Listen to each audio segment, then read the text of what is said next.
Hello, I am Viddy of Viddy's Gaming Videos and welcome to another physical games collection video, albeit a rather shorter one. I promised that the collection video I would do after my GameCube one was not going to be Nintendo themed, and yes, this is PlayStation 1 and PlayStation 2 games. I don't have a lot of physical games, which means there's going to be a fair amount of digital games shown at the end. At the very least, some of these games got remastered or something for the PlayStation 3 onwards. I even debated having Final Fantasy VIII, the game I had been streaming on Twitch before, shown in the digital montage at the end, but technically that's the remastered version, so we're not going to be showing any footage from that at all in this video.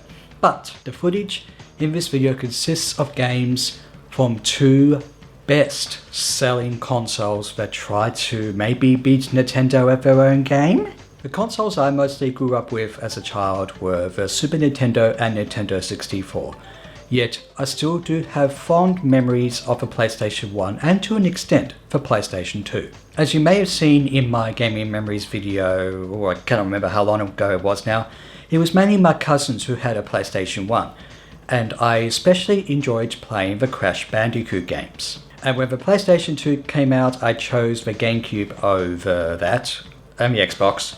Yet my friends mostly had a PlayStation 2, and I do mostly remember playing games such as iToy, Guitar Hero, games like that. I even saw Metal Gear Solid 2 in action. You get the idea. A few years or so ago, I finally got a PlayStation 2, and I will explain during this collection video why I did. My PlayStation 2 can play PlayStation 1 and PlayStation 2 games, but I do not have a PlayStation 1. Not like my cousins did, oh no. The closest I do have to a PlayStation 1 is this, the PlayStation Classic. I'm not going to tell you all the titles that are on it. Look up the titles for it, or at least the default titles under the PAL one. There are a few games on the non-PAL systems, but this one doesn't have by default.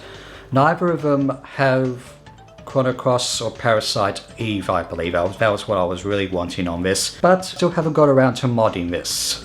Maybe I should, but I still occasionally play on this. But that's the closest I got to a PlayStation 1. So without any further ado, let's sort of quickly go over my PlayStation 1 and 2 games that I play on the PlayStation 2. And in the meantime, I want you to talk about your favorite PlayStation 1 and PlayStation 2 games, what you have in your collection. I imagine they're much bigger than mine because they were big libraries of games. Yeah, so your favorite games on those systems and what you have in your collection, talk about them, and I'll talk about mine. I've only got 2 PlayStation 1 games, which means quite a few of them are going to be shown in the digital montage at the end, and I'm going to show them both at once because both of them are interchangeable for me. I remember finding these 2 games for a good price, and they are mostly my entry points into the Tekken series. These are Tekken 2 and Tekken 3. Now, the condition for these cases and whatnot are a little bit questionable, but at least the discs do work, and I've played on them a fair bit. So I started off playing Tekken 2, and it's a fairly addictive fighting game. There's not much to say about that. With Tekken 3, I did find it just a little bit smoother, I guess, but they're both fairly similar, and they're both very fun 3D-ish fighting games. I like the characters, the combos, the relatively challenging arcade mode, and I will admit, the sort of PlayStation 1 graphics have a certain charm to them as well. You could say I'm a fighting game casual when it comes to my prowess of these and the amount of times I play them, so I will need to play more of them, but every time I play them, I just like going onto that arcade mode and getting out a few combos. They're good fighting games. Now we come on to my bigger but still smaller PlayStation 2 library. The main reason I got a PlayStation 2 was to experience at least one game that does have an HD release, yet it's an HD release I didn't really want to play. And maybe it's not that bad, but still. I had played this game's predecessor and I was like, I do have to play its sequel. So I mostly got a PlayStation 2 to play Silent Hill 2. Now this is a special 2-disc set. I don't think it has the letters Wish or whatever it is content. But as you can see, it's got the game there. The DVD, which I think is the making of, was fairly loose, so I put it in a separate case. I'm not sure about that edit just now, but yes, the source centers that hold the discs are not... Yeah, I should probably just get a disc of a game as well. But yeah, the game is still playable, and I still like it, as you may have seen in my review of it back in 2019. So what is there to say about Silent Hill 2 that hasn't already been said to a degree? It is probably one of my favorite horror games, and it's a psychological horror that can really mess with your head. But I mean, aside from that, it is a suitably fun game with, good puzzles, good combat, good exploration, and really, its story just does not leave your head. I will admit, some of the puzzles and exploration, even multiple endings, were a little bit frustrating for me, but aside from that, I really had a great time with Silent Hill 2. Next up, we've got another game that I sort of got my PlayStation 2 for, although I guess it took me a little bit of time to get it. It is the sequel to Silent Hill 2, Silent Hill 3. Now, my retro game hunting to find this game is sort of one of the reasons I'm doing this or these series of collection videos, and it's for a pretty good reason. Silent Hill 3 is probably one of my favorite retro gaming finds. And what I mean by that is that the packaging is mostly decent, the pricing was decent because this game can be a little bit expensive, and what I liked, you also get, of course, the manual, which is in very good conditioning, but also you get sort of a promotional booklet of games and stuff there as well. It just felt just like sort of getting a new game, but back in the early 2000s. And let's not forget, the actual game itself. Silent Hill 3 is a very good game, a great scary entry in the Silent Hill series. I'm not sure if it's my favorite. I think 2 is my favorite, but I still had a great time with this game, even if some of the puzzles and exploration were, and of course there was that mirror room. I do not even know how I managed to not look freaked out for the rest of the day when socializing. Yes, TMI, my family and friends did not know that a little bit earlier in the day I had seen that mirror room in the game. You people who play the game will know what I'm talking about. When I was socializing, I was trying to get that mirror room out of my head and not look like I was freaked out. Maybe I overreacted to it. I know it's a horror game. It cannot hurt you or anything like that. But no, seriously, that mirror room in Silent Hill 3, gosh. At least the game was a bit shorter and had less endings, which I think also was a bit of a detriment. But still, I really enjoyed Silent Hill 3. Next up is a game, or should I say games. This is a compilation of games which sold for a relatively low price, and most of the games I figured I could play for the first time. I sort of haven't done that yet. And also there was a classic mini system that came out with more of the games.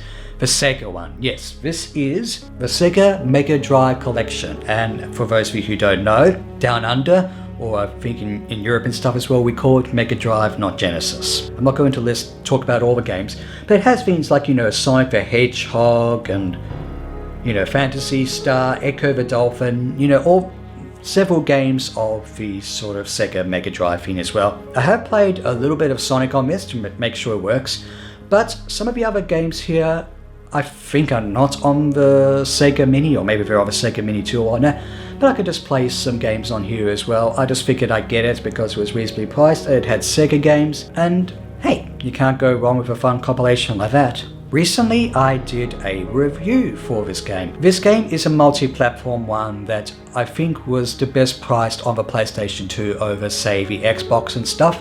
Yes, it is The Lord of the Rings: The Two Towers. I actually played Return of the King before this one, and you'd think as a fan of the Lord of the Rings films and books I would have played this sooner. Well, my cousin introduced me to Return of the King and I really had fun with that, and I only played this for the first time recently just so I could review it. And as you may have seen in my review, it's a decent game, but heavily flawed, and it's fairly short even for a licensed game, and some of the bits were frustrating and all that. But for a Lord of the Rings film tie-in, it was still a game that I didn't mind playing, especially when you play as Aragorn, Legolas and Gimli, and also take on some of the great scenes like Helm's Deep and the Mines of Moria. Ooh, it's like being part of the films. So yeah, that's Lord of the Rings: The Two Towers.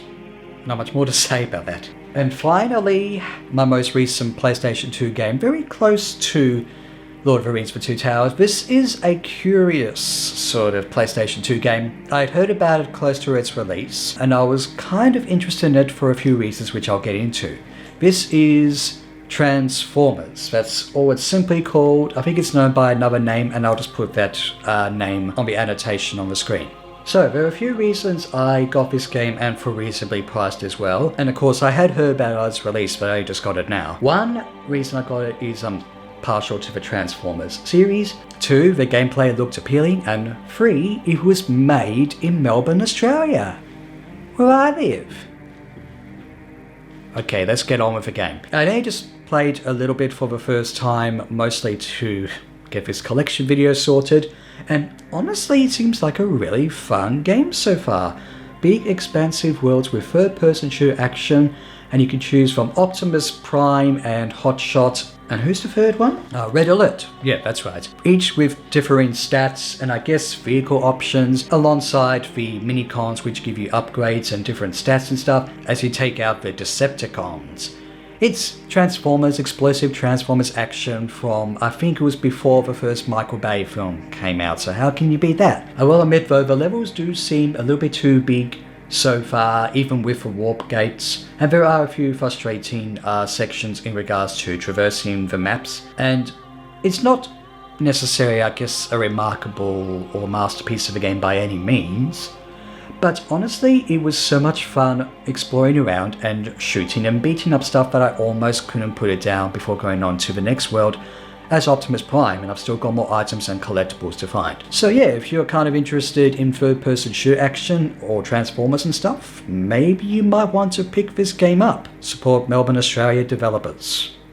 So, yes, that is a short PlayStation 1 and 2 collection video.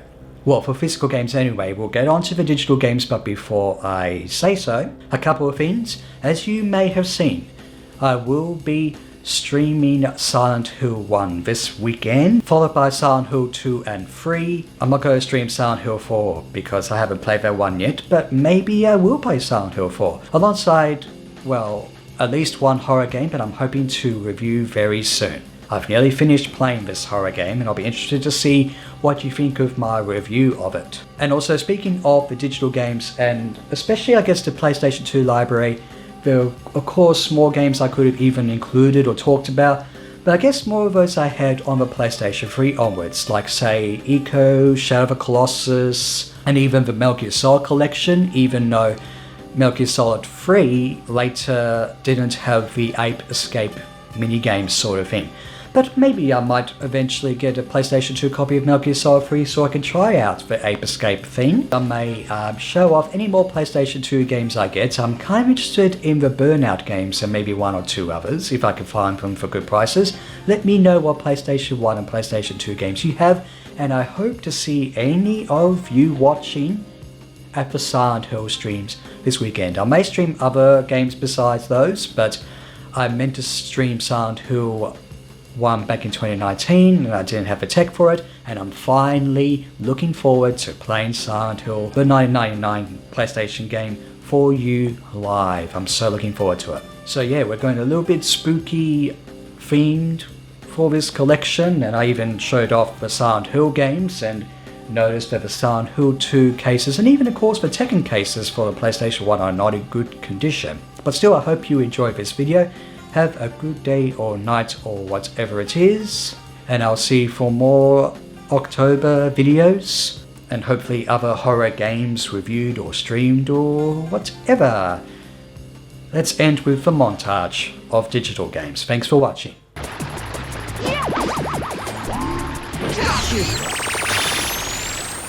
Well done!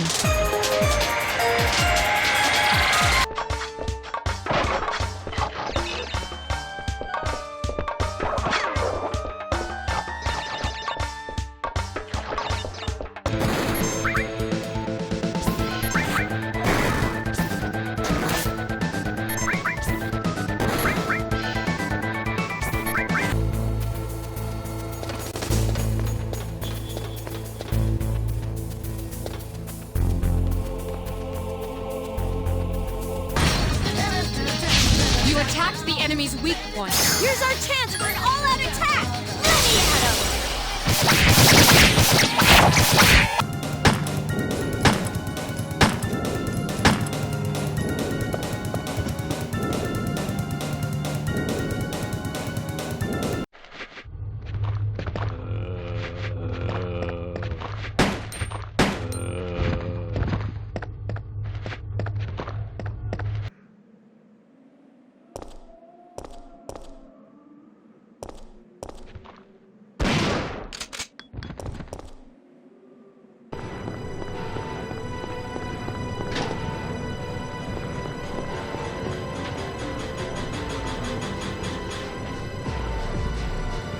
What is this?